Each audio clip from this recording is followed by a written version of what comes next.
Hello and welcome to Shop Talk, which is your monthly live stream class for vintage sellers online. My name is Whitney and I am one of the co-hosts.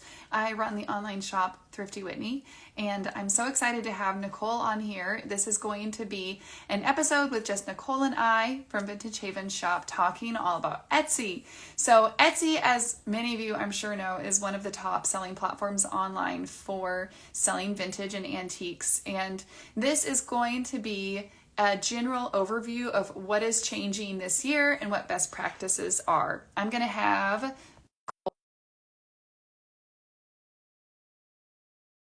Thank you guys. I'm so glad. I had a little delay getting back home after dropping off my kiddos. So I am really happy to be here with everyone.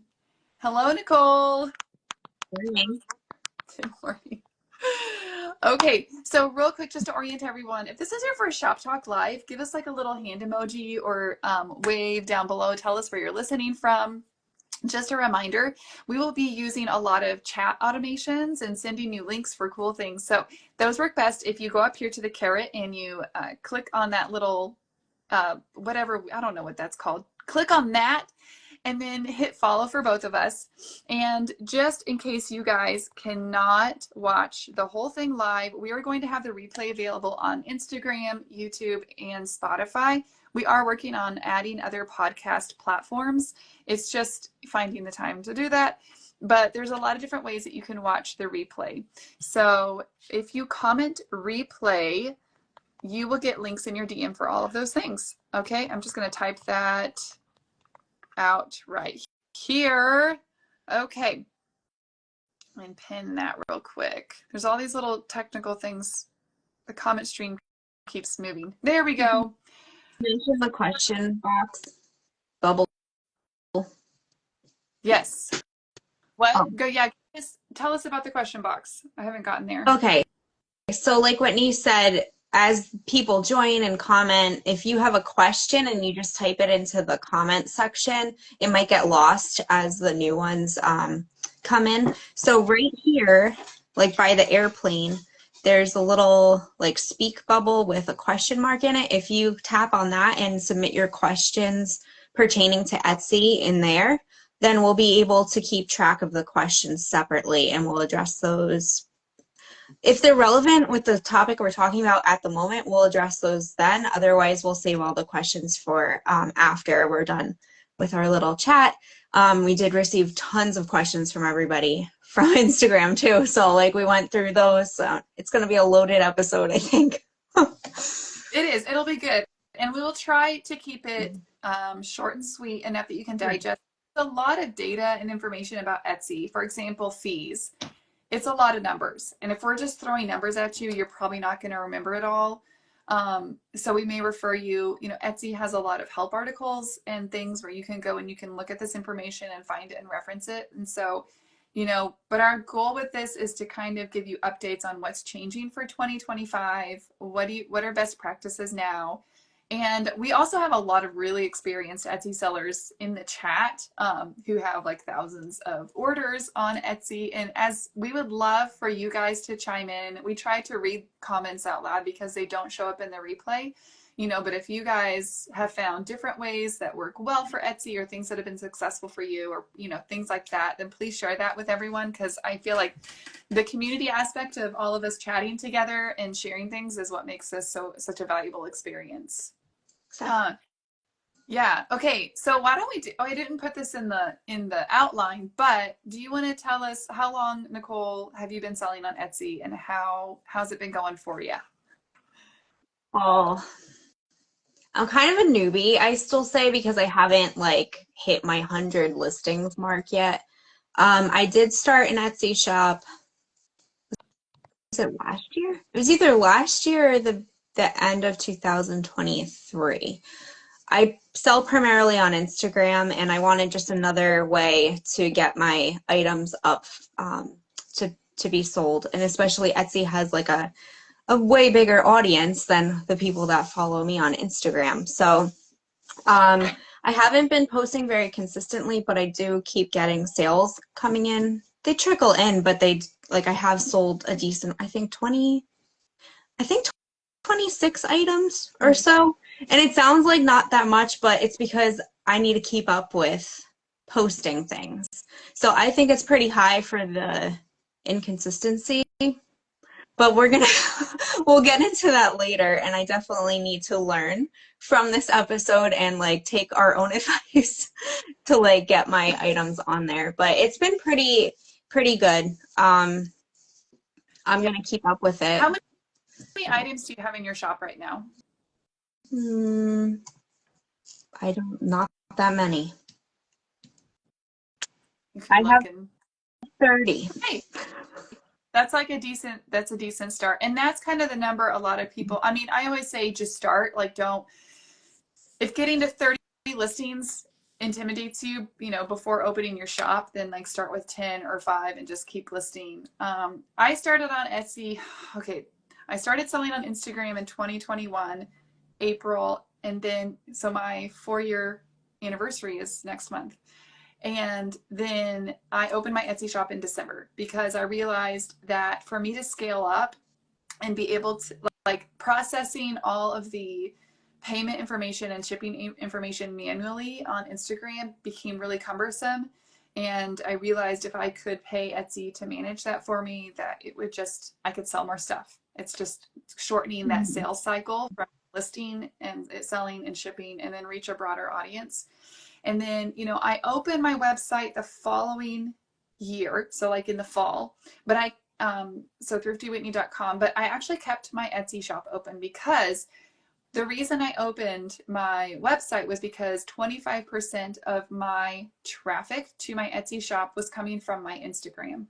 And when I crunched the numbers, I'm like, okay, if I redirected that 25% of revenue to my own website, I'm kind of breaking even on the fees for my website. Ash says she's been on since 2009. Oh man, you have a lot to share, I'm sure. And you're shipping from Canada, which is even more complicated. Anyway, but I kept that because on the reverse, 75% of my revenue at that time was still from Etsy. And what I have found, I have just over 200 items in my Etsy shop. I think I have 760 some orders on Etsy. And so I'm pretty established. I have repeat customers. And I still find that it's just a great additional revenue stream that I can leverage where I don't have to do the marketing. They manage the payment processing for me, etc. So all that to say is we have a variety of experiences. And if you do not have an Etsy shop, just so you guys know, both of us have referral links, and you can get 40 free listings if you haven't opened a shop at all. Just message one of us and we're happy to send you that link, and it gives you 40 free listings. The listing fee is 20 cents, so that saves you $8. Hey, it's something. And then we also get some free listings as well, which we appreciate as far as the listing fees. But really, to get started, you kind of hit it on the head where consistency, and this is not just true for Etsy, but it's really anything where consistency is so key with Etsy, isn't it? Well, it keeps you in the searches. So it helps with the algorithm. It helps, honestly, if you have customers that will continue shopping with you, I think it helps them to know that, like, say every Wednesday or Thursday Whitney does like an Etsy restock. Then they know, like, okay, it's Thursday, let me check to see like what items Whitney has. So I think it's good for the customers because consistency. It's good for you to stay relevant in the search when people are looking for items on Etsy. So it kind of like helps everybody, and then it helps you with, well, you can't see it in the picture, but it helps all this get like kind of cleared out a little bit faster too. I know. So then you can hopefully go and get some more. Yes, it's all about developing a strategy, and I think that is what will get kind of filled in as we go through, because you have, with anything with business, you need to have a strategy. You need to figure out what works for you in the life that you want to lead. Like, what kind of lifestyle do you want? Do you want to work 8 to 5, 4 days a week, 5 days a week? Oh, yes. Someone said Etsy notifies you. You can opt into notifications when your favorite sellers add new products, which is wonderful. Oh, yeah. Thank you. So it's figuring out how many items per week can I list? How many do I want to be able to sell? I saw an interesting stat. This was more for eBay sellers. I haven't seen data that says it applies to Etsy, but I don't know why it wouldn't, is that you are going to sell about 1% of your inventory every day. So if you want to make a sale every day, you need to have 365 items in your shop. I mean, this is like general, there's a lot of variables that pull into that, but it's the same as thinking about also, and when you walk into an antique booth, you want the booth to be packed, not overwhelming. You know, you want it to be curated, but you want there to be a lot of options, because the more options there are, the more likely someone is going to walk in and find something that they want to buy. Mm-hmm. So just even things like adjusting prices in your shop, shipping on time, listing regularly, all of those things will bump you up in the algorithm ranking, which we'll talk about a little bit further down here as we kind of go through kind of changes for 2025, and then how to kind of work with the algorithm to get your shop in front of people. Because that was definitely a question of like, there's, you know, millions of sellers on Etsy. How do I get in front of anyone? Okay, so what are some changes for 2025 that we have coming down? So they removed the handling fee 2 days ago. And that's when you get to add, right? So there's like the calculated shipping, and then you're able to add, I don't know if you want to add like 50 cents or $1. I think they recommend $1, no more than that.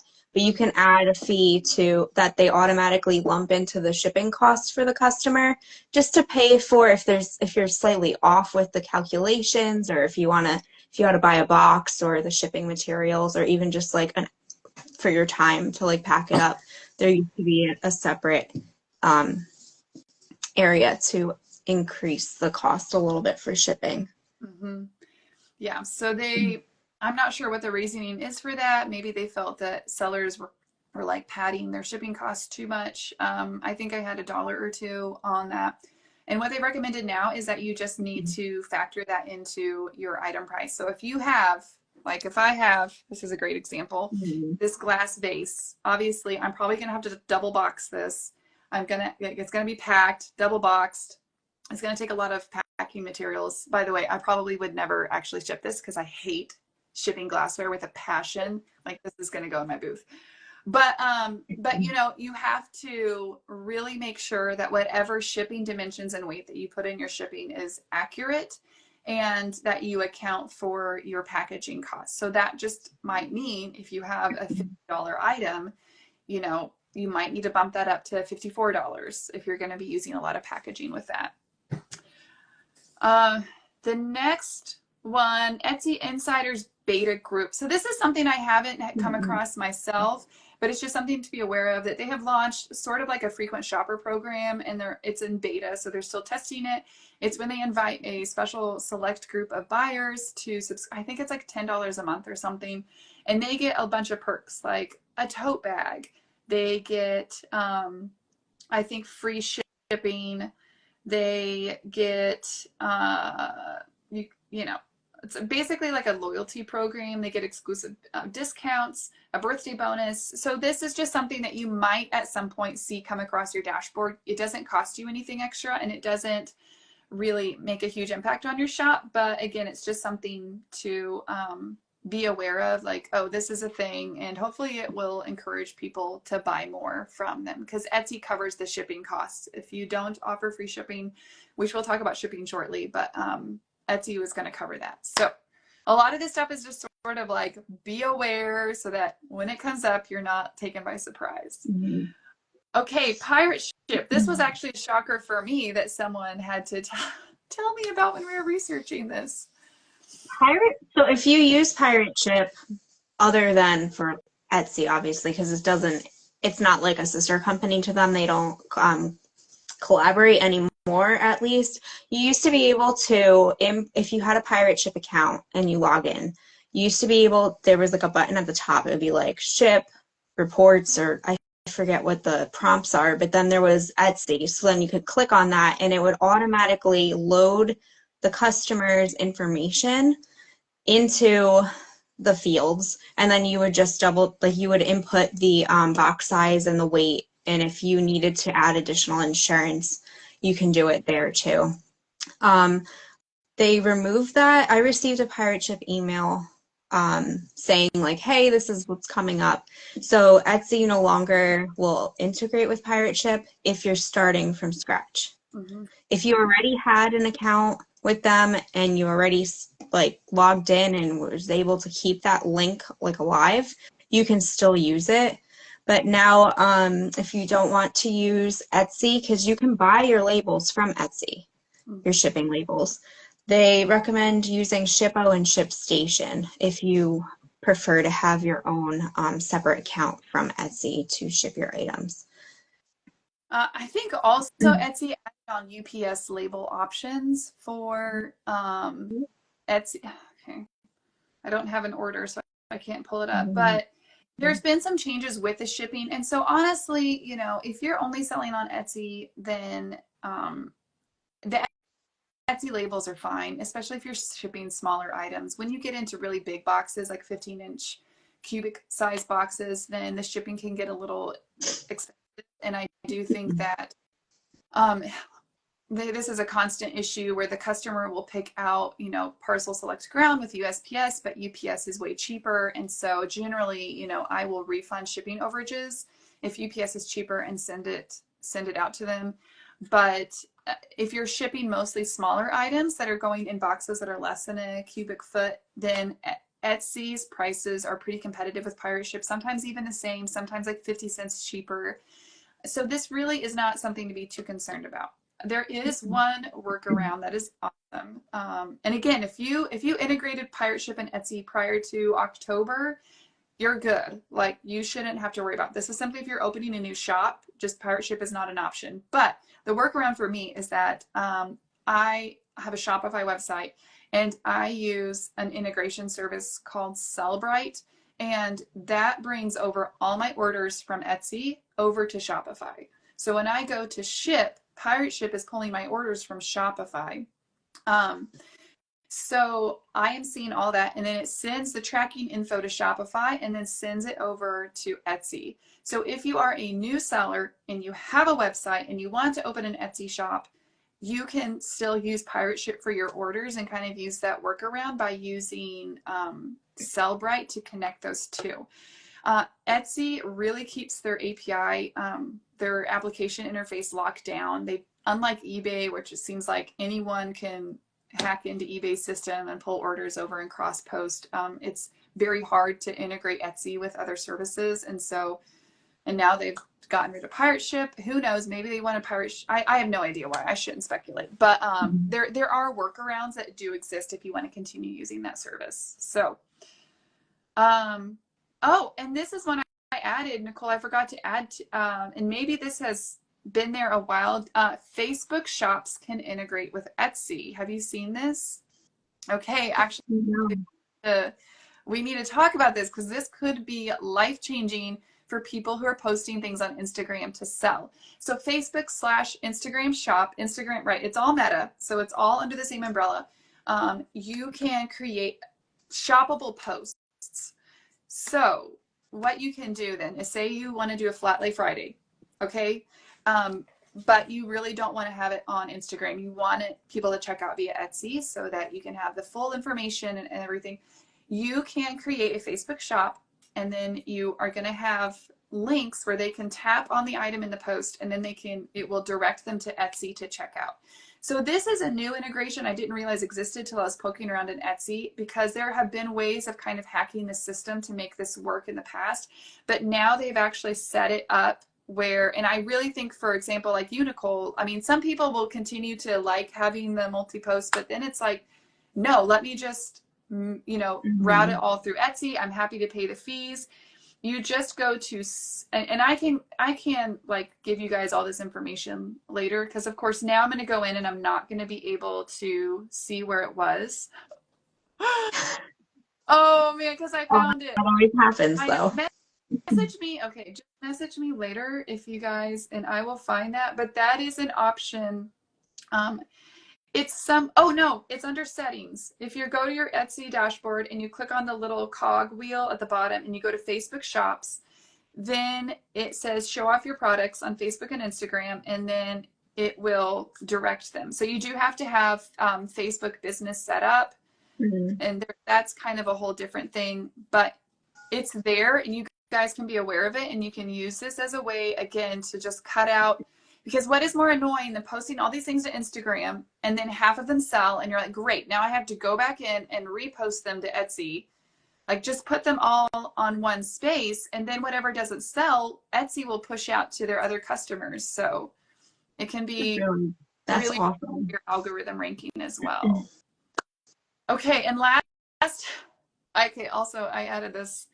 Oh, tariffs. Yay, everyone's favorite topic of conversation right now. Unless you're selling something like sending out shipments or bringing in shipments that are more than $800, $800, y'all don't have to worry about it, okay? So this is why when you shipped, I mean, you're supposed to claim everything, but have you noticed when you fly into the US and you're filling out your customs form and they say, are you bringing in merchandise worth over $800? Yes or no? It's the same thing with the tariffs. There's something called a de minimis exemptions. And so it is shipment. So it's not like one item. It's like, in that box, is that box worth $800 total? If it's worth more than that, there's going to be customs due on it. If it's worth less, then you don't have to worry about it, about getting tagged for tariffs. At the time of this recording, just it could change. March 2025. Okay, so I feel like this is going to be a fire hose episode, and I'm getting some wonderful questions in our question box, and we will definitely address those as we go down. Okay, we're not going to go super in depth on fees, but Nicole, do you want to give us like a basic down of what those numbers look like as of today? All right, so, and I should have, well, maybe I could pull one up as an example.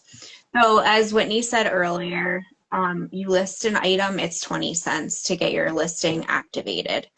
So 20 cents per listing, they renew every 4 months. You can set up an automatic renewal, so then it will deduct 20 cents from your balance or charge your credit card, whichever. If you have a balance, it will pull from it. And then it will be active for another 4 months. I set mine up to notify me when they're going inactive, because that allows you can change the wording a little bit. Maybe you want to update your pictures, or just it helps you kind of refresh it a little bit. Or maybe you decide after 4 months you don't want to keep it up and active anymore, then that's your ability to like pull it down. So 20 cents for 4 months. Then there's the transaction fee, which is 6.5% of the total. So that includes the item price and the shipping. So whatever gross amount you're going to receive from the customer, Etsy will take 6.5%. Then there's also a processing fee for payments, which for US banks and cards is 3% of the total plus 25 cents of the entire amount. It could be different based on whatever country you're located in. I know the numbers, it doesn't really, but just as a breakdown. So all in all, it's about, say, about 10% of your total that you're giving to fees. And the 3%, you're going to pay that whether you're on Shopify or PayPal or like any, I mean, that is just what the credit card companies charge merchants to swipe your card. Right. I mean, everyone pays that. So that's just something to know about. And the thing that gets confusing is that the transaction fee, like the difference between the transaction fee is it's just the price plus shipping. So you are paying Etsy like basically like a consignment or a platform fee for shipping costs and for the item. And then the credit card is also going to charge you that on the sales tax as well, which we'll talk about sales later. Which is why it gets a little confusing when you're trying to calculate all this. I mean, it's a lot. But But you know, I mean, so there's like when you have a dashboard, there is, let me see where that is. It'll update and it'll say like you received this much money for this order, but then Etsy took out say $9.42 for your transaction fee, and then the credit card fee. Like it's all itemized, mhm. and it refreshes as the transactions happen. So you'll be able to see it, Mhm. but just so you know Yeah. what the fees are. When I first, sorry, sorry, when I started, and my husband designed this like really elaborate spreadsheet that would automatically calculate everything, and it was, yeah, I mean, it had all these formulas. He's an engineer, so he's like a freak in the sheets, but still, it was just like so. But I was like, we should sell this. And he was like, absolutely not. I can barely handle answering your questions about it and being afraid you're going to mess something up. I can't handle like strangers or stuff. There are, oh, you know what though? Oh my gosh. Paper and Spark. Okay, shout out, resource. Should have put this in the list. There are companies that have created spreadsheets for Etsy sellers so that you can break down your fees. Why don't I think of these things until I swear I don't think like talk, which is a problem most of the time. But there is a resource called Paper and Sparks, and they actually sell spreadsheets that you can use to track expenses and stuff on Etsy. So just a little, it's out there, and it's a great resource. And then, okay, there's offsite ad fees, which we don't really have to get into, but you just have to know that if you gross more than $10,000 in a calendar, not calendar, but like a 365 days, then you're getting opted into Google ads. And so Etsy's paying the Google ad like the fee per click. But then if you make a sale, it's going to be 12 to 15% of your total gets added on to that 6% plus 3%. So on those, the fees could add up to a total of 24% of your sale. It is what it is. It's just you know, it is what it is. I did want to say a note about being very cautious about fee avoidance. This is something that, so let's say if someone messages you and says, hey, I love this statue and could you take $100 off, you know?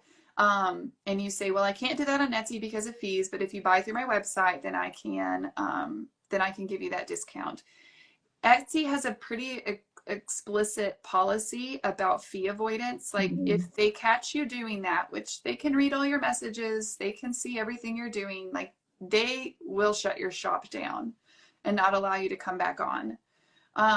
So it's very similar to, say, an antique store. Like if you are marketing a furniture piece on Facebook Marketplace and saying, come and see this at my mall. This is the name, this is the location. And they go and they see it. And then you do, and you're like, well, if you pay me directly, then I can give you a discount. And some malls don't care about that. And for some malls, that's absolutely not allowed because you are using their space, their electricity, their staff, their everything, you know, and it's just like give and take. And it's the same with Etsy. We are using their platform to market our shops, to build our brand, to reach out to customers.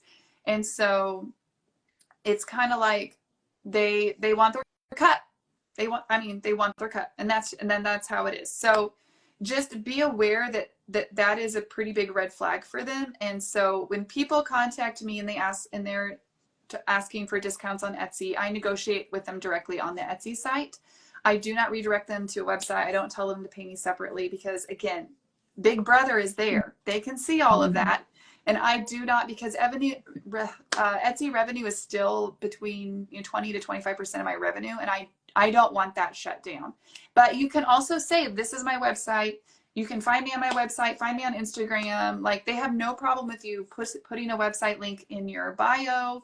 All of that they're fine with. And so I have had customers who find my website and then they through Etsy, and then they buy from my website, which is great. I'm just not telling them to do that. So just be aware be aware. That's all I'm going to say about that. Okay, what are some algorithm do's and don'ts? We already said be consistent. Yeah. And So oh, and actually, before we even, sorry, I'm gonna say that, like, what would we say? What in the world is the algorithm, and how does the algorithm work on Etsy? Maybe we should explain that before we say what you should do and not do. I don't know if I'm the right person to ask about that. Oh, okay. Sorry. I just realized, like, oh, we should probably say that before because that'll make more sense. Okay. Do you want me to take a crack at it then? Yeah, if you don't mind. Okay. It works just like search engine optimization. So just like a website gets ranked on Google based on how many visitors it has, how active it is, how frequently people put new content up on their website, Etsy is working the same way. They are looking, it is a lot of factors. And some people freak out and think, oh my gosh, I had one returned item and it is totally going to like demolish my store in the search ranking. Or it's kind of like shadow banning, how like unless you're being blatantly like racist or terrible or like posting violent content, like Instagram is not shadow banning you.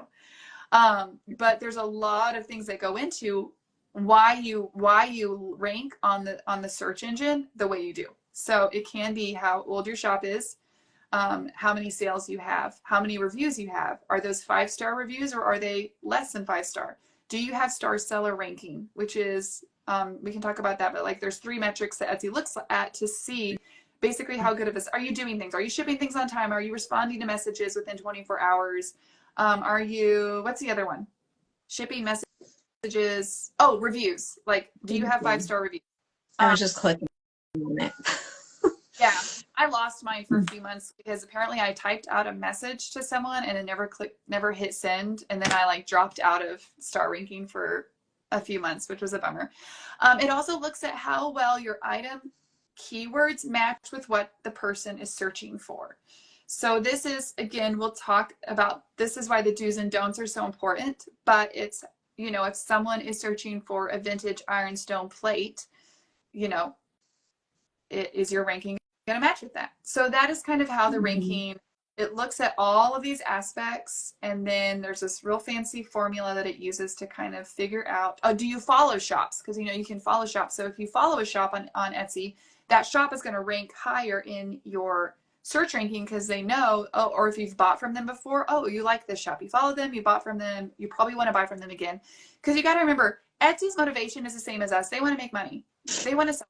They are not out to put down small businesses, because if they do that, if they really destroy small businesses, then they're destroying their bottom line. There are certain things Etsy has done to increase their bottom line revenue that does not necessarily benefit us, and it is what it is.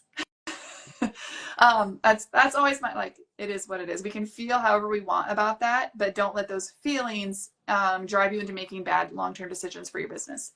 So, okay, so that is kind of broad picture. So what are the things that we need to do? Now that I rudely interrupted you, what are the things that we do to like increase our algorithm ranking? So Whitney and I were talking about this, and she had mentioned that if you create a listing with multiple items within the one listing, it keeps your content, like your listing relevant, I guess you would say. So it's Etsy really likes when someone buys the same thing from you over and over. So if you have, say, what do I have here? I don't know. Even this, right? I have 3 bone dishes. They're all the same. And I list them like I want to sell them separately. Even like if someone buys one, then someone buys the other, then someone buys a third one. That's better than just having one listing that sells out. Yeah. If you want to have multiple people buying that same listing, if that makes any sense. Yeah. So like you can do it with like items, you can do it with like a vignette or something, like I guess similar items. If you had inkwells and you had 6 of them, put them all up and then do like A, B, C, D, or however you want to designate it. Yeah. Etsy loves best sellers, which you only get if you've sold something more than once, like that listing. And so you can, if you have like 5, do it with like I think what you said about the inkwells is good. Like items that are going to have the same keywords or description. If you do a vignette with 5 completely different items, that can be really confusing for the algorithm and really confusing for the customers as well, because they're looking at the picture in like the search results and they're like, I don't know what. But I have found, and what, just a tip too, you can go into Canva and create image collages. So if you're like 10, I'm putting 5 items in, I need more than 2 photos. You can create a collage, and then you can put like item B, item C, like put the words actually on the image. So that way there's no confusion about what the customer is actually ordering. Because sometimes the images might not match up. Like it's just, make it easy for them to understand which item they're looking to purchase if it just says B. Yeah.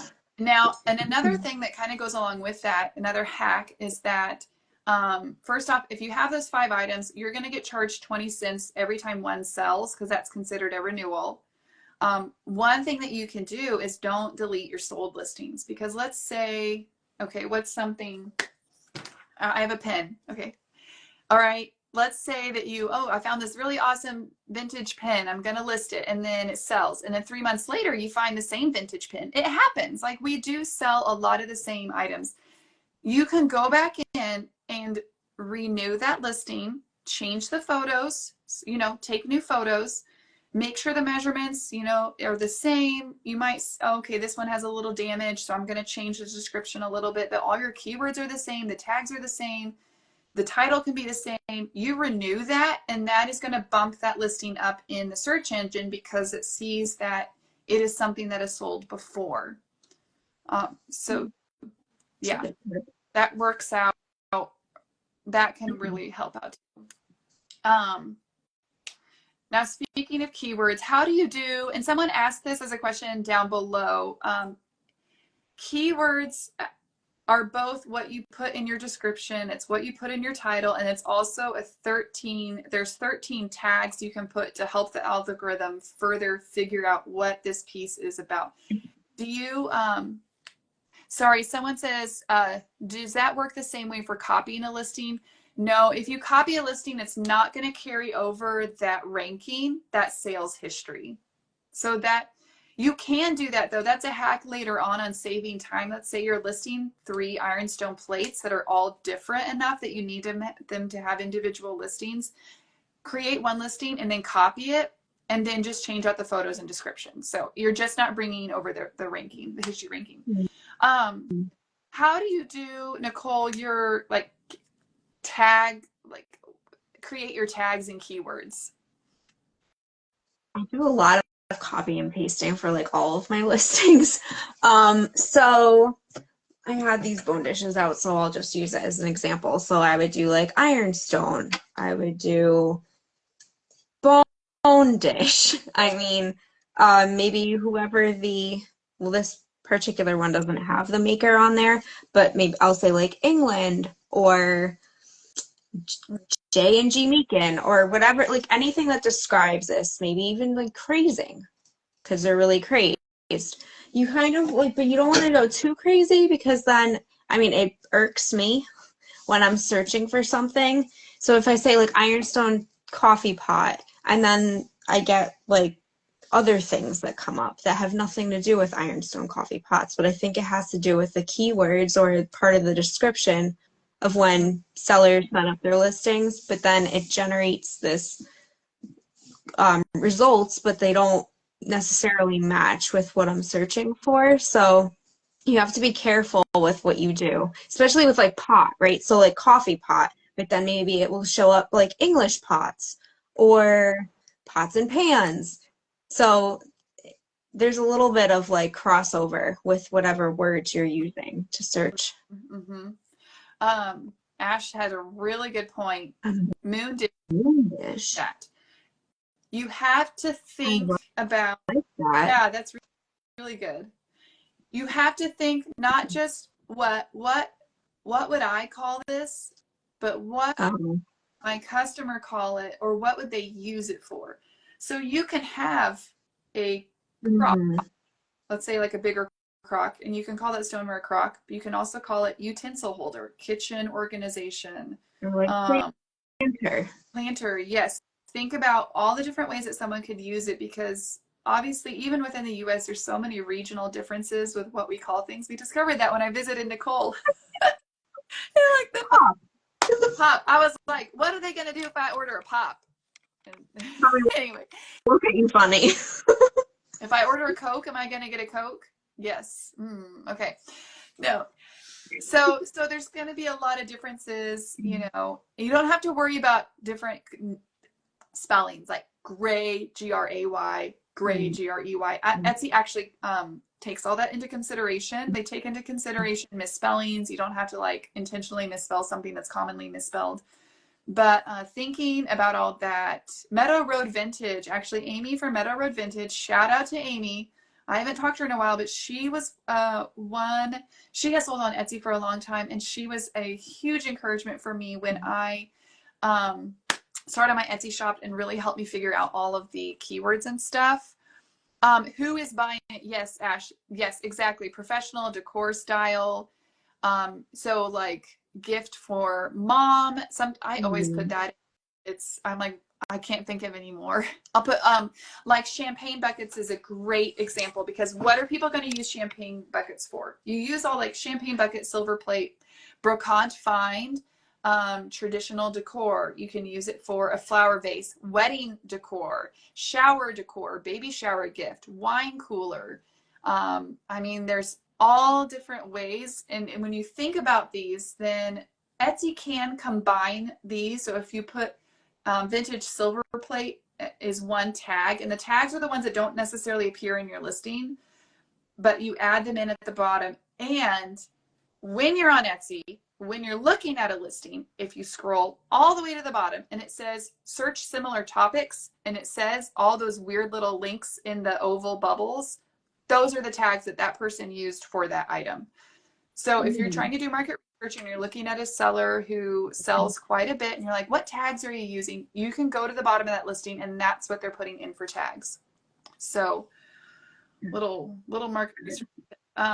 So it's creating really strategic keywords. Don't keyword stuff your title. Some people put like an entire sentence in their title, and again, that your first 3 words are kind of what shows up on the search ranking. So make that really succinct and specific. Vintage ironstone plate. And then sometimes you can add more keywords later on in the title, but make sure you're hitting that in the description and tags. All right. Any more questions about keywords and tags? And oh, someone had asked about research. erank.com. I have not used them in a really long time, but erank.com is a website that you can use to do keyword research. Wow, it has changed a lot since I used it like 2 years ago. It's all about listing optimization. But here's the thing also, guys. A lot of Etsy sellers, let's say you're a knitter and you create mittens and you have 5 mittens and you are creating new patterns and colors, but basically you're selling the same 5 products over and over and over again. Optimizing those listings, honestly, is way more important for those sellers compared to those of us who are selling one-of-a-kind items. It's good to have like a general, like vintage ironstone plate. You can go in and research that key. But it is what it is, and it's going to sell once. And so don't spend like an hour researching one listing. You can kind of figure it out and then just go with it. Okay. What else do we have for algorithms, do's and don'ts that help? So, like I had mentioned earlier, they say that like having at least 100 items in your shop is like the goal to set for yourself and maintain. And also having 100 or more reviews or make your shop look really reliable, I guess. It's all about reviews, right? I mean, we do it for any type, big box stores, online shops, and everything. You want to say, do other people recommend this? So having at least 100 reviews is like almost an instant guarantee. Oh, okay, I can trust this shop. I'm going to order from them. I'm not saying that you need to have that many reviews, but it does help, especially when you have hundreds of listings and you have someone that newly stumbles upon your page. But Etsy does have a protection for sellers too. So I wouldn't necessarily say you need to buy something from a shop that has a decent amount of reviews, but it does help like ease your mind a little bit when you're ordering from a new shop. Yeah. And then using sales and discounts, that's a really great tool. You can either do your own sales, so you can do like a shop-wide sale. You can pick certain categories. So like if I think I have like stoneware, ironstone, gardening, or whatever categories you have set up, then you can attribute listings to those categories and then say, I'm having a 10% sale on my ironstone section. Then you could have it automatically take that discount off, and then nobody has to worry about codes. You can send out codes to certain shoppers. There's a way to send them out. I think I have one set up so if someone favorites an item, they get a certain percentage off to give them a little incentive to purchase. And if someone has something in their cart and it lets it sit for a little bit, then you can give another percentage off. You don't have to, but it's encouraged. Etsy encourages it just to like help you get that person to actually hit purchase. And then Etsy also runs sales. So I think it's in the sales and discounts section where you can opt in to participate in any of the Etsy sales that they do site-wide. So if there are some that pertain to you, like I think I did a home decor one in January and I got 3 sales from it. Mm-hmm. So for me, I don't mind paying, like reducing my price of the item to allow myself to participate in that sale because I did get 3 sales from it and then maybe I got a new customer. So you have to kind of be willing to, I guess, be flexible a little bit with your listings if you want to keep getting your reach, like reaching new customers and being seen by new people. And I think that when you're participating in the sales, unfortunately, I've read somewhere that Etsy will only bump you up in the search rankings if your discount is 25% or more.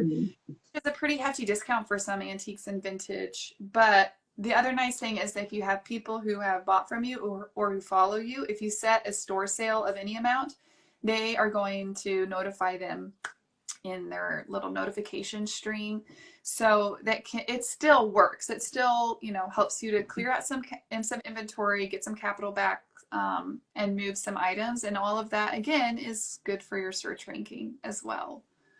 So yeah, and I do the same with just the coupons sent out. You can also have people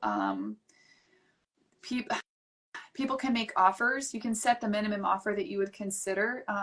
It got kind of annoying though because I was getting a lot of offers and people weren't purchasing, so I turned it off. It's like, this is not worth it for me. So, okay, any questions, guys, about algorithm do's and don'ts? I think we've covered that pretty well. Let me see, make sure I didn't get any new questions. This is, well, okay, this kind of applies to shipping, but also to algorithm. Someone had asked, I'm going to pop that up because this is a very good point that I didn't have in the outline. So, the issues with vacation mode. Let's say that you are going on a 2-week trip. You're not going to be here to ship items. And so Etsy kind of says you can put your shop on vacation mode. I can see why it would work because sometimes people do seriously just want to like not think about their shop. They don't want to get messages. They don't want to get orders. They don't want to come home and feel totally stressed out with like 20 orders they have to ship out. And so some people will just put their shop on vacation mode. And so that means that your storefront will pop up and they'll say, oh, this person's on vacation. And they can't see any listings. They can't message you. They can't do anything, interact with you at all. This is great if you're like need a maternity leave, for a few months. But the problem with that is it really drops you out of the algorithm ranking. And so you're not making sales. You're not getting visits into your shop because no one can go in your shop because it's completely closed down. So one of the things, especially I do when it's like a 1-week trip, I will just push out my shipping window to say 7 to 14 business days or 2 to 4 weeks. Like if I'm going on a 2-week trip, I really push it out. Even during summer when the kids are home, my shipping times are pushed out because I have less time. So just being aware that it does impact your algorithm ranking. So you might just want to extend your shipping windows. Ooh, that's a good point. That's a really, yeah, that was a good question. I'm glad that she brought that up. Okay, integrating with other platforms. Will you talk a little bit, Nicole, of how, because you're on Instagram, you sell on Instagram and you sell on Etsy. So what does your process look like for how you manage both of those and how they overlap? I don't have any, like, how do I say it? It's all in my head, honestly. Yeah. I don't use like any technology or programs to figure out the cross posting. I actually have a shelf over here that has all the items that are listed on Etsy just so that they're separate. So then if I decide to pull one for like an Instagram live sale and it doesn't sell, I'll like put it back. And if it does sell, then I'll automatically go to Etsy and deactivate the listing. I don't know if deactivating is the right thing to do, but that's what I have been doing. Because you don't want the same item to sell twice. And I'm not really concerned with someone buying it from Etsy while I'm doing the live sale. So maybe just because I have like a smaller scale shop on Etsy, I just have like 30 or so listings. But I mean, if you had a lot more, maybe you would need to do something about that. I've actually had, now I have to talk to this person. I've had someone who sells locally, like in markets, and she puts her shop on vacation mode when she does a market because she'll pull multiple items from her list, like from online listings, and bring them physically. And then she doesn't want any overlap if anybody buys them online. So she doesn't run her payments through where, because you can connect your in-person markets with Etsy. Of course, then you have to pay the 6% fee, which stinks. But yeah, so she must be using a separate payment system like POS for that. But I don't do a lot of cross posting. Like, so if something's on Instagram and I move it over to Etsy, like if I posted it on Instagram for sale and the listing is on my page, then I'll just change the description and say available on Etsy. So I don't have to worry about too many things shuffling around. But I now think if you Facebook shop, you can just that's true. and it'd be even easier. So so I Shopify. That's what my website is on. And like I said, I use Sellbrite. It's Sellbrite. Guys, a lot of these are also in my starter kit. So if you've gotten that before, you can reference a lot of these platforms and you can just comment starter kit down below and you'll get a link for it in your DMs.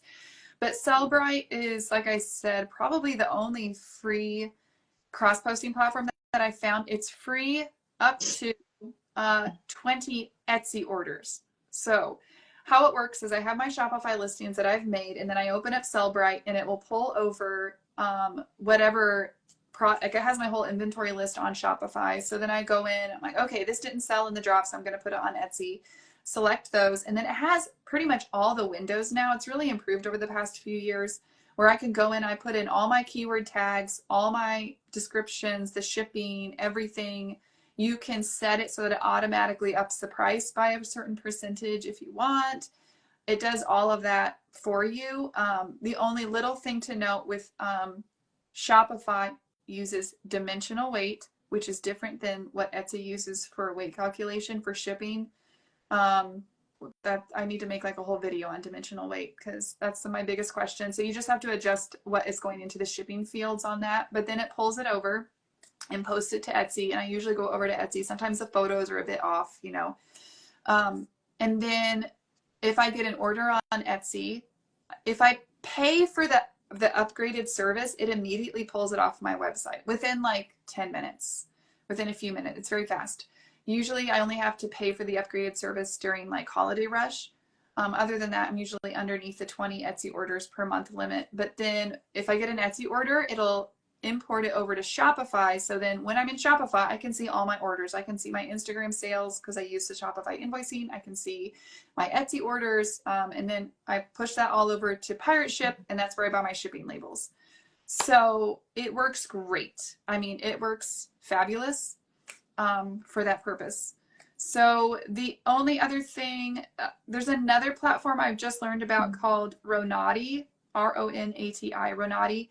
This is not cross-post, but it does track inventory, and it gives you all the fields that you would need to fill out for an Etsy listing, and also Cherish, First Dibs, a whole bunch of stuff. And you can track where things are listed at in kind of a centralized inventory management platform.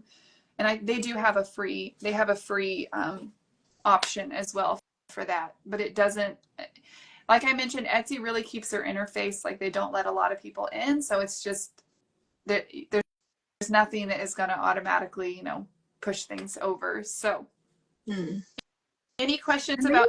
I think they have a lot of resources to be a one-stop shop, so they probably just don't want to share with other companies.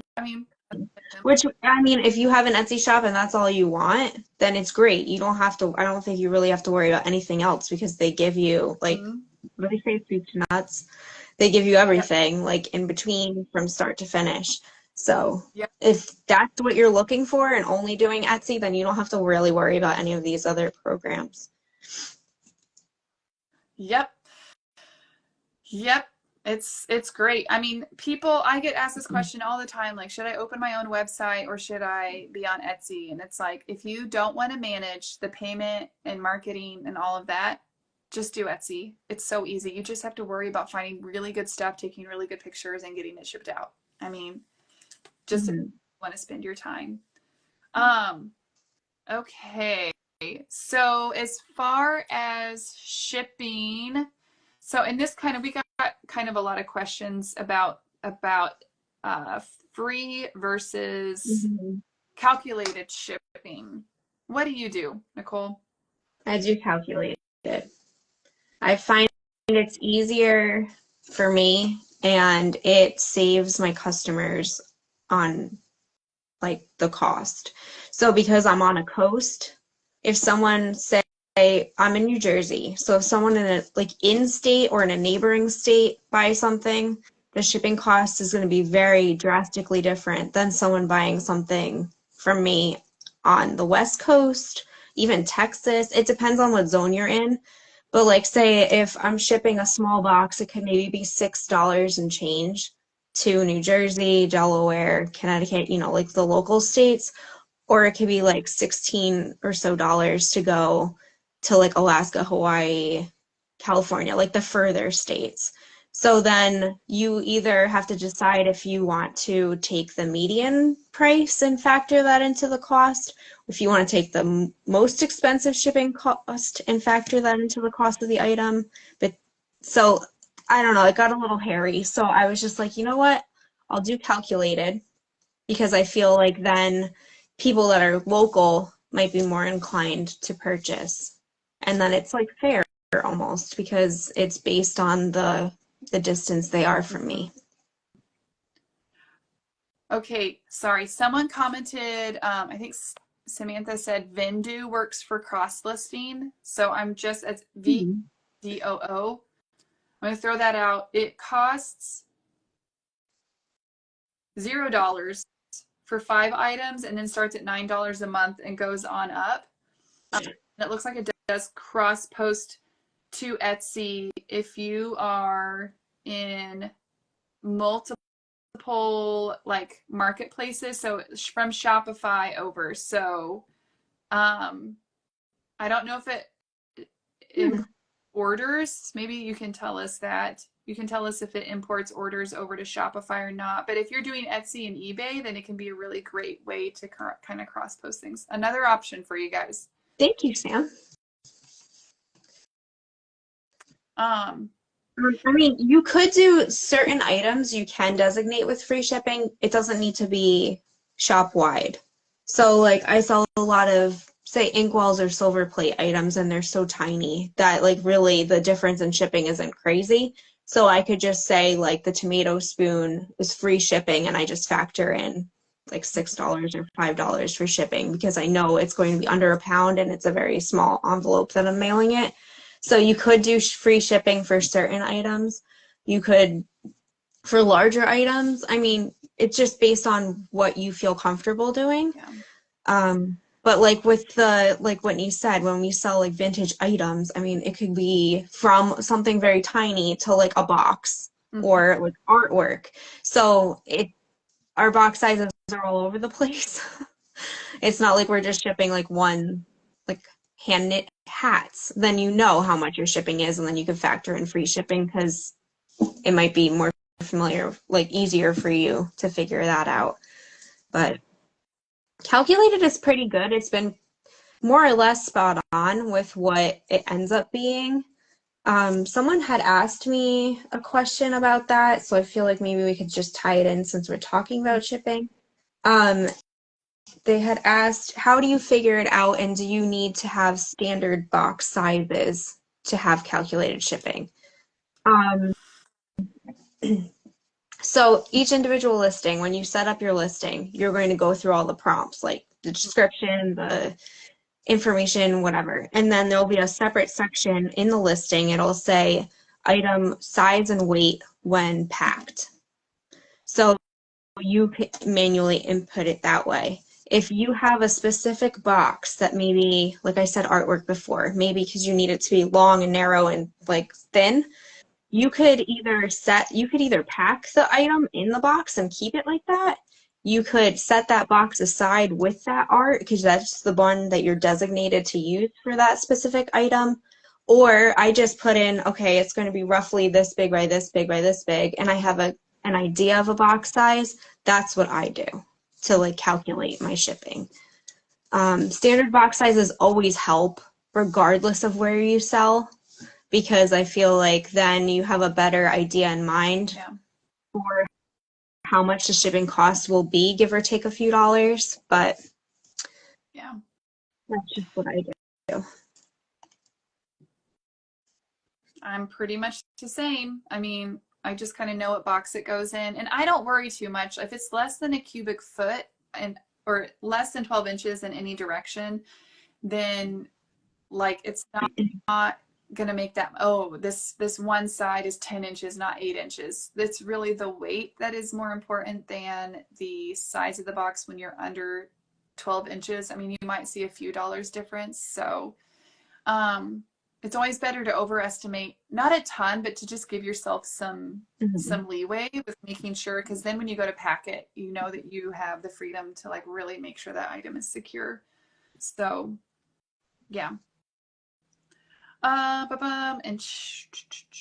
then going back to Sam, she said that Vendoo does integrate with Shopify, and then you can adjust your plan based on the amount of items that you sell. So thank you for that. It's interesting because Vendoo charges how many items you list. So if you're listing, so you're going to have to pay if you're listing more than 5 items a month, if I understand that right. And then it's $9 a month.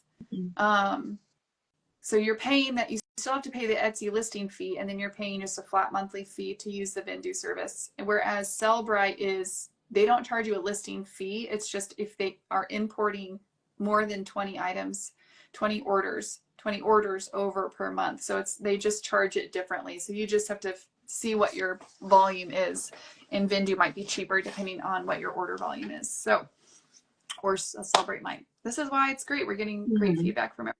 Thank you. Okay, so where were we? Oh, shipping. Oh, someone had about shipping. Okay, we're just going to talk to US sellers because I don't ship from other countries, so I don't have any advice. But if someone asked, what about shipping outside the US and how like customs seems scary and I'm scared of doing something wrong. Have you shipped anything internationally through Etsy? No. Okay. The first thing I'd say is you get to choose what countries that you ship to. So you can go through and select those countries. I think right now it's like England, Ireland, or the UK, Ireland, and Canada. Australia, New Zealand, I think. Basically English speaking countries. Because I'm not comfortable navigating, even though, you know, Etsy has everything for you. So occasionally I do get emails, messages from other buyers who are from other countries, and they ask, and I'm like, okay, I can probably do it. You can open up shipping for certain items. The nice thing about Etsy is they give you all the customs information. They tell you exactly what to print out, what to write. They actually fill stuff out for you. They've already collected the VAT or any kind of taxes or customs that they might be required to collect from the customer, because Etsy is the nexus. Etsy is the hub. They're buying the product from Etsy, not from you, tax-wise, financially speaking, which is why Etsy has to collect all of these taxes from different countries, because they're generating so much revenue, etc. So that is a nice thing. Even though I generally buy pirate ship labels for all my orders, if I get an international Etsy order, I do buy that label on Etsy, because that gives me an added layer of protection of making sure I'm not messing something up. And that label, it's all staying within the Etsy system. So if there's any problem with that package, I know that I have Etsy's backing. Whereas if I go off on pirate ship, I'm not sure, you know, with insurance or, you know, the seller's guarantee. There's just, I just stick with Etsy for international, just because it seems slightly higher. And we already talked about pirate ship, and we talked about vacation modes. So now, any more questions about shipping for you guys? I mean, it's really, really straightforward.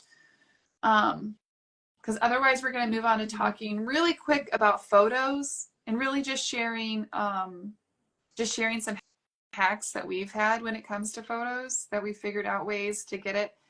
There are specific sizes that they want you to have for your images. And it's really helpful to know, especially that dang thumbnail that I can never seem to You know what? Okay. I'm very particular with things. If you guys don't know that by now, I'm very particular with things. So, like, when especially if I'm listing something on Instagram, I know, like, I'm always going to do the 4:5 ratio. I'm going to make sure everything fits within there. So that, like, especially when it was the 1:1, then they went to 4:5.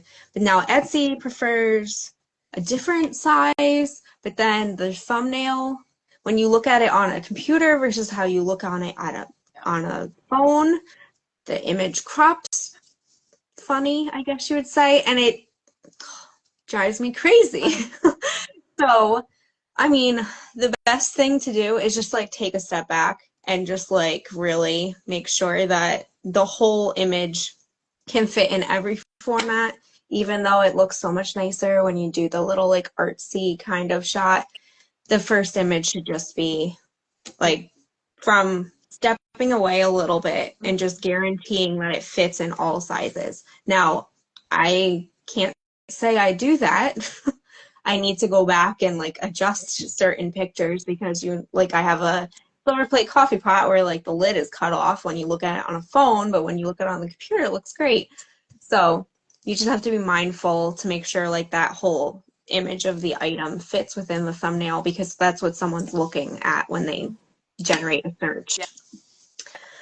Now, Etsy has certain, like, pixel sizes that they recommend pictures being, and I had that all written down. I don't know if that really is relevant to anybody. It might be easier if you go to, what was it, under settings. I just found it.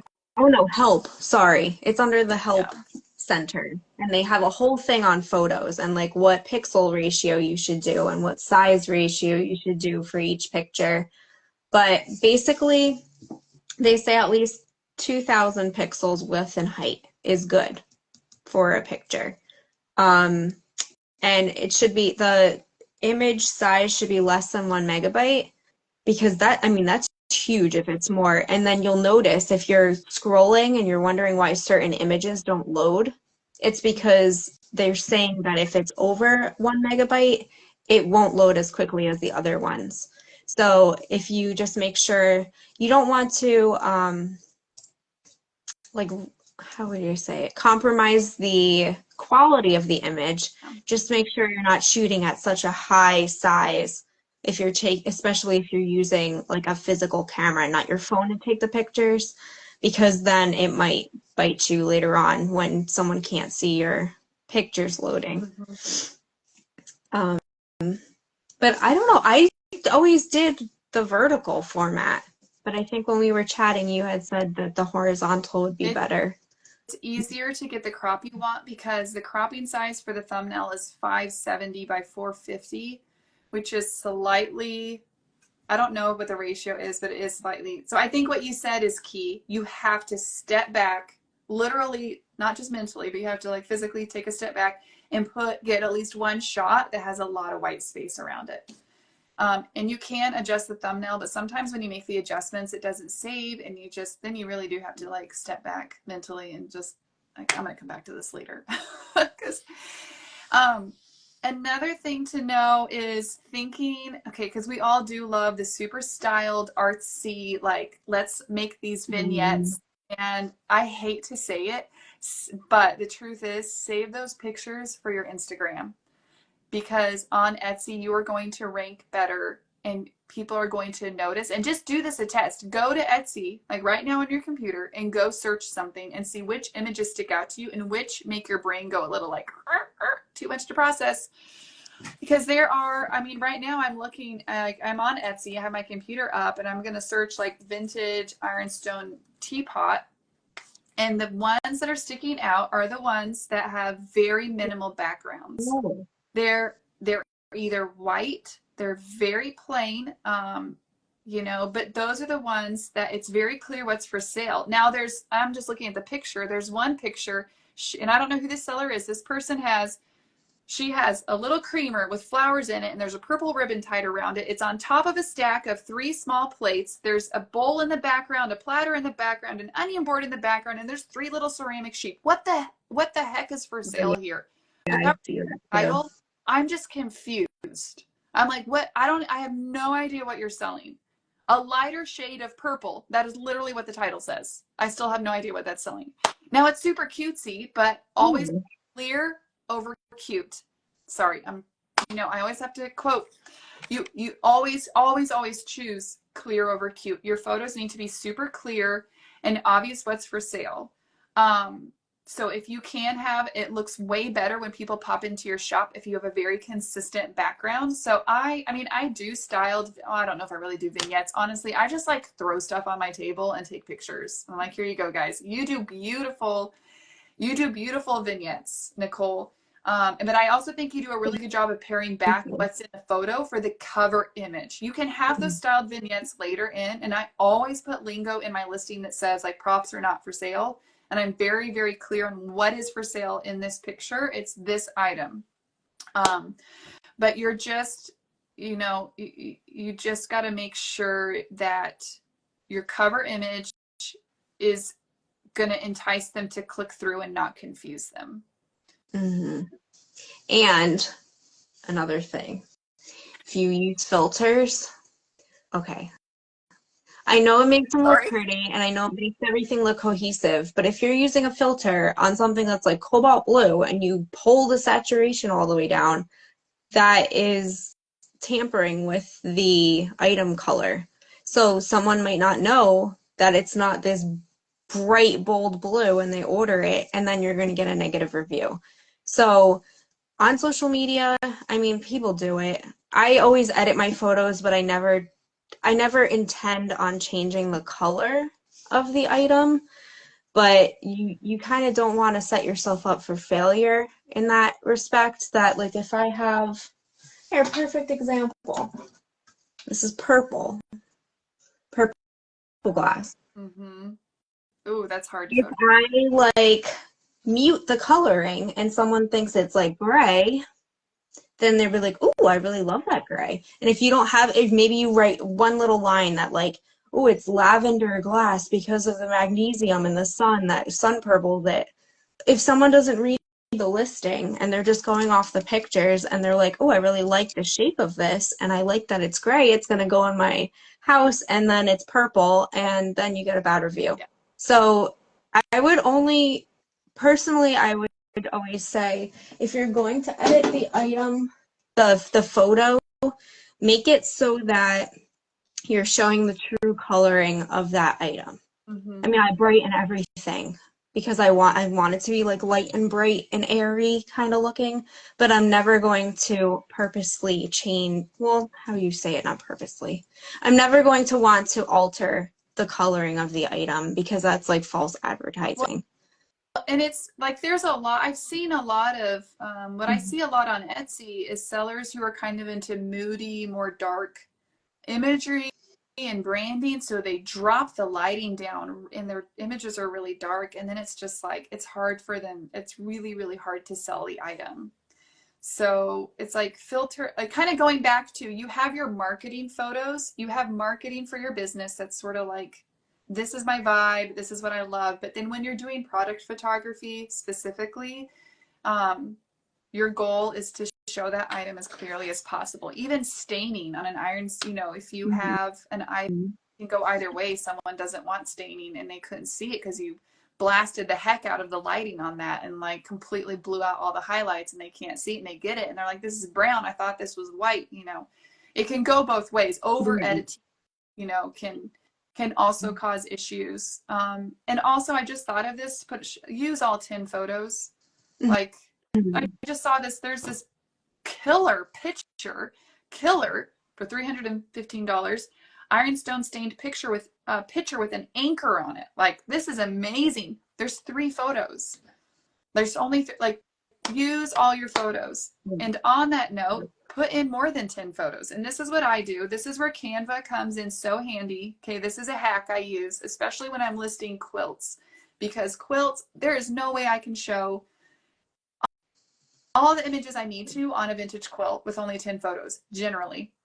So what I have done is gone into Canva and I figured out, okay, let me take those Etsy image dimensions, whatever the dimensions are, and I created a whole, like all within one file, different image collages. So I just went through and here's 3 photos and 4 and, you know, 1 lengthwise and 1 with all these different configurations. And so when I need to have more, especially on quilts, when I'm trying to show the flaws, and this you can use for anything, I pull those photos into Canva and then put those into a collage so that in one image I can have 3, you know, images, 3 photos of what that is. And I think that having, and then I just save the template and I, you know, leave it there and I just swap out the photos when I make the listings. And that way you can upload all the photos you need to. And I actually do that on Shopify. So like on Shopify, I make those collages and then, or if you have a VA, this is actually what my VA does to help me have someone make those photo collages for you so that on Shopify it's 10. And then when it goes to Etsy, it's 10 and you're done.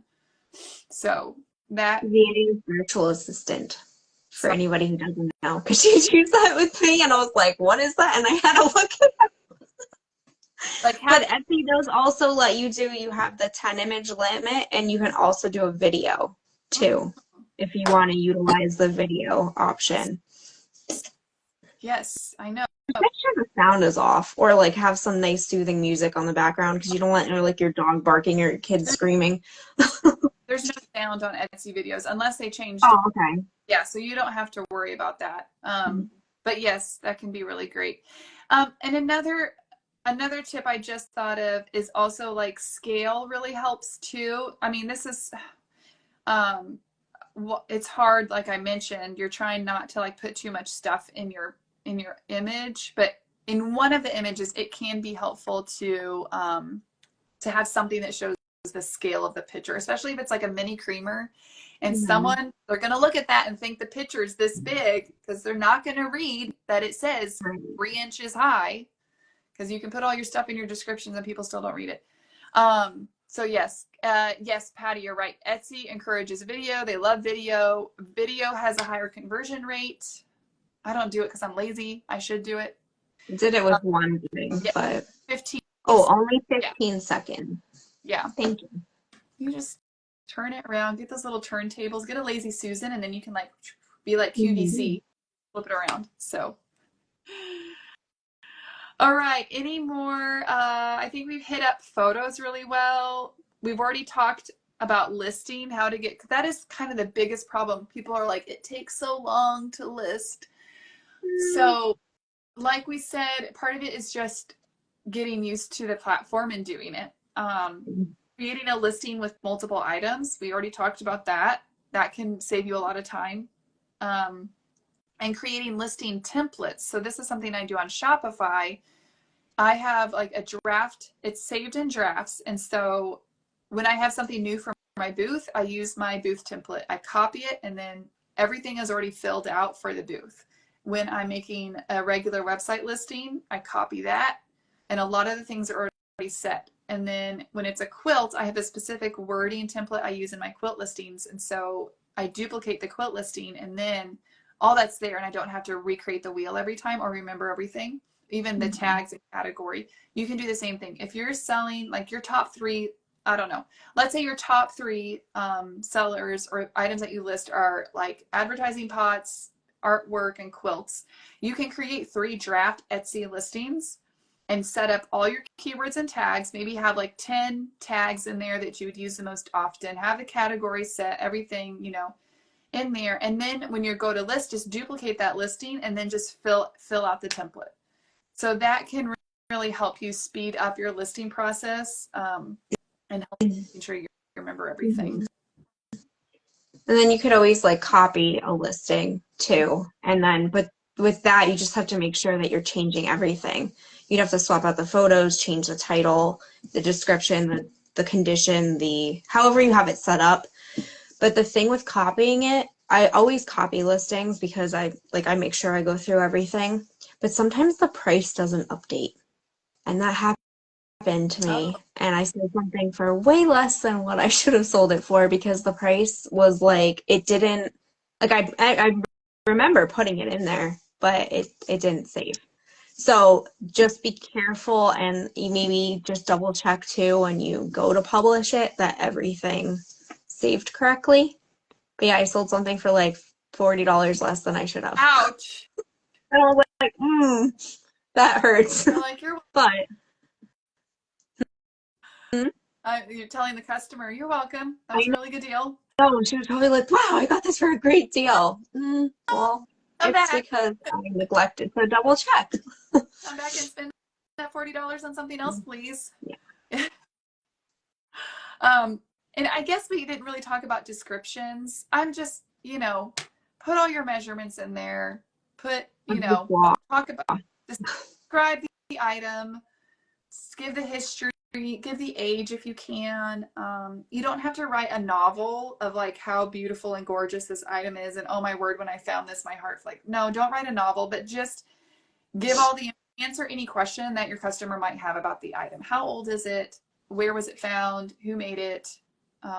What could I use this for? What are the flaws? What are things I should know about? There's also, I think, a part of the listing setup is you could say vintage, and then you can click if you know the era, you could say like 1940s, and it could be, it automatically generates that for you. That's why also when you're copying and pasting, make sure that you go through each step.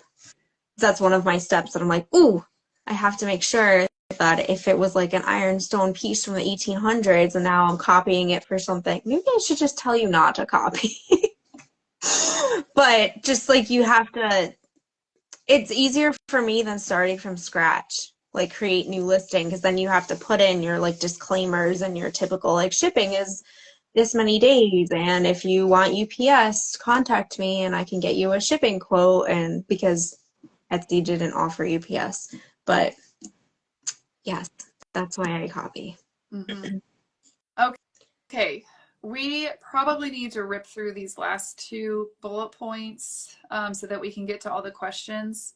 This 'Cause is pretty easy, I think. yeah, this is more of like be aware that Etsy has share and save, and which is for Etsy sellers. If you share, let's say you're on Instagram and you're like, I just posted this thing in my Etsy shop, and you share a special link. You have to sign up for this, you have to opt into it. If you share a special link, then they take 4% off of your Etsy bill for fees, which drops your Etsy fees down to 2.5%. So if you're only selling on Etsy, then that is like, you should be doing that. Looking emotion into the buyer through your descriptions. Sorry, Patty said, when I opened my Etsy shop, they encouraged looking into emotion in the buyer. I mean, yes, you can do that, but also, like, I don't know how much people even read descriptions, to be honest. Use your time wisely. Figure out where you're getting the best return on the investment of your time and use it there. Anyways, then, so that's basically like a little refund on your fees, which helps. And then the Creator Collective is different. And is that what you use? Yeah. So the Creator Collective, which is Creator Co. or Creator IQ, you can see it all different. A lot of people on Instagram, when they have their Etsy shop linked under their bio, it'll say like Creator IQ and then a bunch of like letters and numbers. That's just like your commissionable link for Creator Co., which is a separate entity. And they coordinate with Etsy and they give you kind of like how Amazon works with the shops, or if you have an Amazon storefront, then Amazon will give you money off of like a commission kind of off the items that are purchased. It is no extra cost to the buyer. It is through these companies that they pay the person with the account. So Creator Co. is free to sign up, and the best part about it is what do they say? If you are an Etsy enthusiast or if you are an Etsy shop owner, you can sign up for Creator Co. So for anybody, I mean, any of you guys, if you're on Etsy and you buy stuff and you want to share with your friends or share on social media, you can create your own account. You grab a link to an item that you're looking to share, and then you generate a specific link to that item, and then you can share that link. So you'll receive, I think right now it's at 10%. It fluctuates a little bit, but you receive a 10% commission on any purchase made by someone clicking through that link. Now, if I'm linking, I have this dish here. So if I'm linking this item, someone doesn't have to necessarily buy this item. If they're shopping on Etsy through that link, anything they buy on Etsy doesn't have to be on the shop. It doesn't even have to be the same day. I think it's like over a certain period of time, and they make a sale, then that gives you a commission. So it's like free money, really, for like not doing, it's not much effort on your part. So it's free to sign up. You just have to input a few, you have to input some information for tax purposes because it is calculated as an income, and I just got my 1099 from them. So you need to put in a few things on like payment options. You can either do a bank account or a PayPal account, depending on what you prefer. And then they do payouts every 60 days as long as you hit the minimum threshold of $20. Now there are sign-up requirements, which I think most people will meet, but if you are just starting out on social media, you need to have at least 500 followers because you have to link your social media platform to it. You need to, your account needs to be creator account on Instagram or a business account. It cannot be a personal account, and it needs to be public. So if you're personal and you're private, it won't apply to you. And you have to link a social media platform. So you either link your Facebook or your Instagram. I'm assuming there's more, but I'm like blanking at the moment. Instagram is the most, Instagram and Facebook are the ones that are primarily used though. So, I mean, it's open to everybody, more or less, and then it's guaranteed free money. So that's why I take advantage of it. Yeah. You can even do your shop link.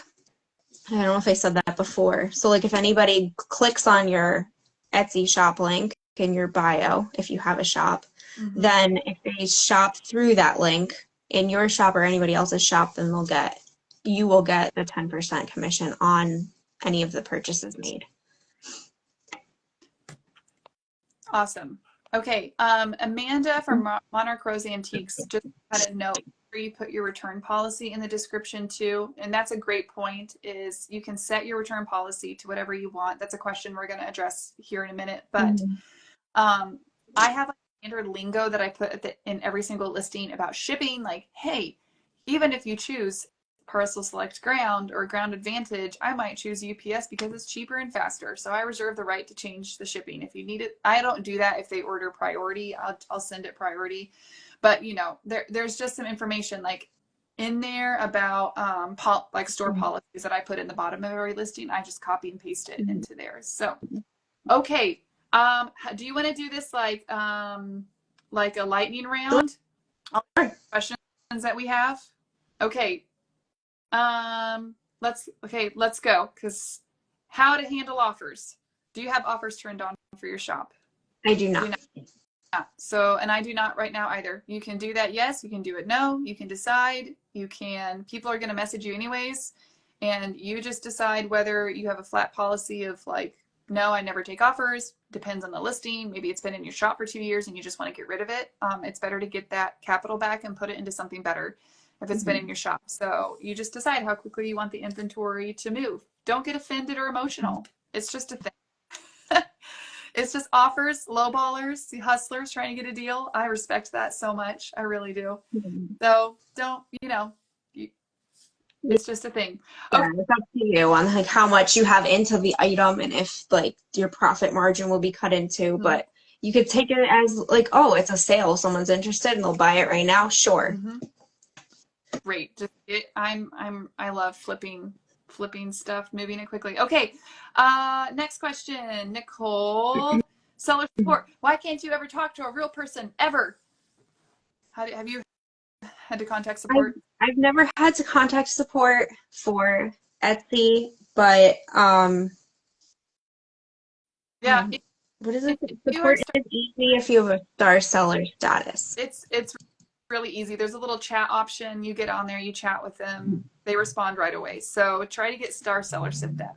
Sorry, there is like a hierarchy in Etsy. You do get special perks if you're a star seller. So just do what you're supposed to do in your shop and you'll get it. Is it worth to branch out from just Shopify and to add an Etsy shop too? I think we kind of talked about this. Mhm. It just depends how much time do you want to spend marketing, driving traffic to your website. Like I said, about 20 to 25% of my revenue comes from Etsy. You get access to really niche buyers. I have a lot of interior designers, stylist, prop photographers that buy from me that I know that they're buying. Like, because I shipped stuff to the Walt Disney Studio before. Movie sets, set producers who are looking for props for movies and stuff. It's very common in some of the Etsy Facebook groups that I'm in. They're like, oh my gosh, so and so, like that's my item in that episode of what's that funny female comedy, Mrs. Maisel. Anyway, like Mad Men had that was my That's coffee cup. fine. Yeah. So, okay, we've talked about selling out of country. We've Mhm. talked about ranking in Etsy. We've talked about shop policies. Like I said, returns, shipping, under promise, over deliver. My shipping dates are stated as 3 to 5 business days, but I usually ship faster than that. I'd rather under promise, over deliver. Yeah. Um, oh, I think a disclaimer too is important. Just being like, this is old. This has flaws. Mhm. Please read the description. Please look at all the pictures. If you have questions, message me before you buy it. Right. Um, Definitely. we talked about we talked about eRank to use for looking up keywords. Okay, this was an interesting question. Now, if you're here and you put this in, the general percentage of fees to consider when pricing items for profit. I think you're meaning like what percentage of, because really it could be up to 25% if you get an offsite ad, correct? Mhm. Um, And you don't have to opt into offsite ads if you have less than, did we? I don't think we went over that. mentioned it really briefly at the beginning. If So you if have, you have under $10,000 in sales, you don't have to opt into offsite ads. But if you do, you're automatically enrolled into it. mhm. And once you're in, even if your revenue drops below 10K, you still are part of the program. Thank you, Etsy. I don't hate it because sometimes for my higher end pieces, I do think that it gets that item sold. Now, and it's different. This is actual Google ads. If someone searches on Google Shopping and searches and your item pops up in a search listing, that is not an offsite ad. That's just good SEO. But if you and you can see it'll say ad underneath the Etsy listing, do your Etsy seller a favor and don't click on that. Go to Etsy and search it. Don't click on the ad. Help a sister out, okay? Mm. But When you that's the start your shop, it's automatically turned on, so you would have to go in there and turn it off. yeah. Because I was so excited. So I think it was like my third sale, and I was like, woohoo! And then it was like, oh, I got like nothing in profit for that item because they had like all the fees and everything. Yep. Oh, You well. gotta watch your market. You Yeah. cannot just yeah. Yeah. You gotta watch that. Where do you search for pricing your items at your listing? When you're, I mean, this is kind of a general online selling question. eBay sold listings. I'll look for shops on Etsy that I know are reputable. Um, even just looking for pictures. Sometimes now if you go on a desktop or a laptop and you do an image search not an image search. Well, Yeah. you can. An image search, or if you manually type in, like, we're just going to say ironstone coffee pot because that came up a few times. And then you go into photos, it will show you listings on Etsy. Now on the computer, you can tap that, and if the Etsy shop allows you to see their sold items, you can see how much the item sold for. If you go on your phone, you can't see it, though. Yeah. It's only on the computer. So I'll look that way. There's WorthPoint if you want to get an account with them. I mean, there's tons of auction sites that come up every time when I search for something. It's just, you can look for other Instagram sellers.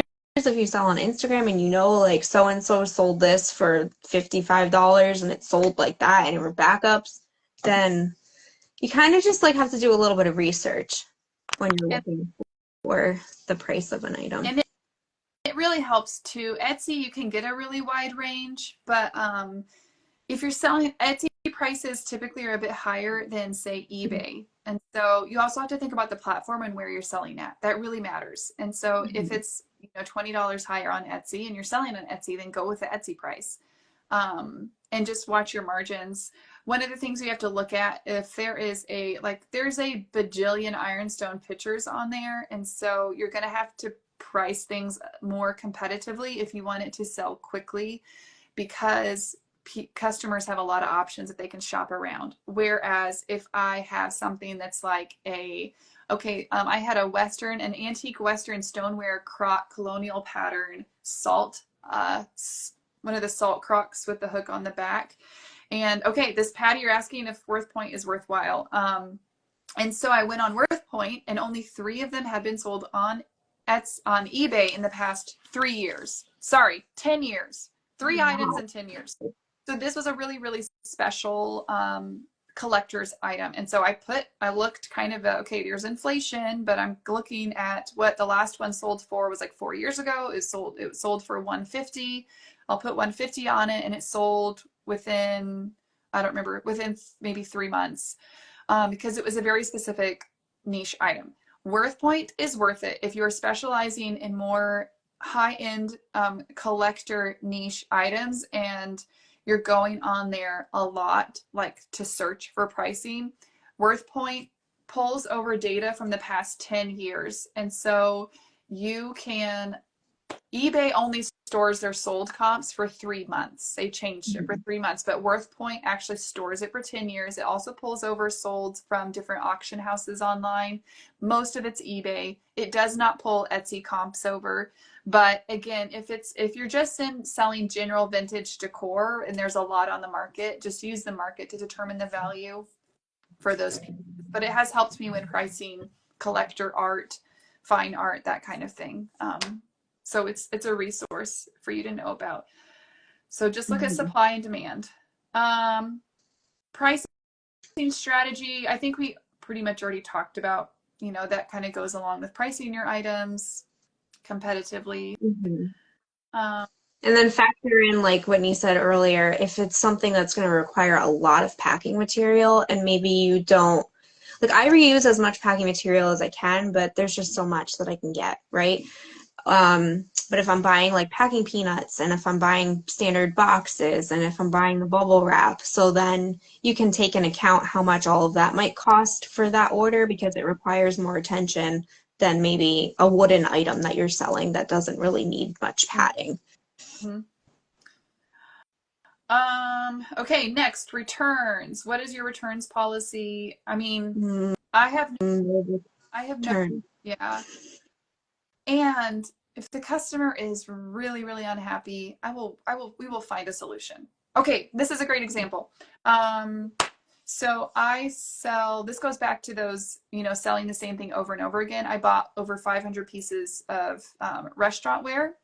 And so that was amazing because I made listings for like the berry bowls, quantity 20, and that just sells. It's not a high ticket item, but it sells over and over again. And it was very, very, it was a great investment for me.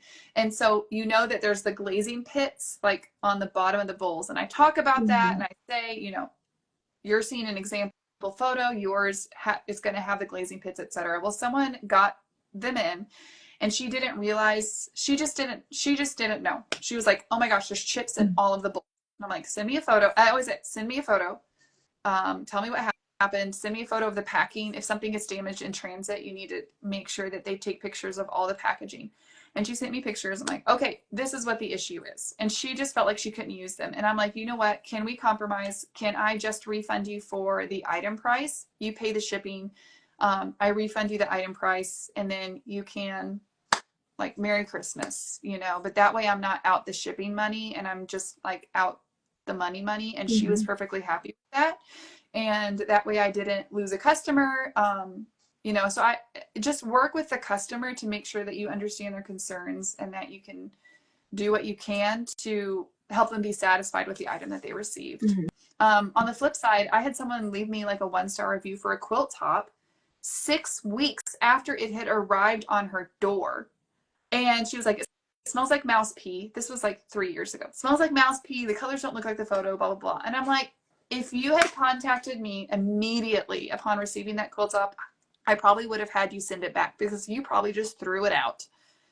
But if it's been 6 weeks, to me, that is, who knows what you've done with it in 6 weeks? Who knows what happened Mhm. with transit? It's too long. It just like, you have got to contact me immediately if you have a concern, please, because I don't know what the condition has become in that meantime. So yeah, I mean, she could have just neglected it and left it on the doorstep for like I 2 weeks or whatever on a side door that she never checks. I don't I So like, it's yeah, not your fault. no. So I put a reply. I put a public reply on there, and this is another thing. If you receive bad reviews, if you post a public reply, that review is locked in.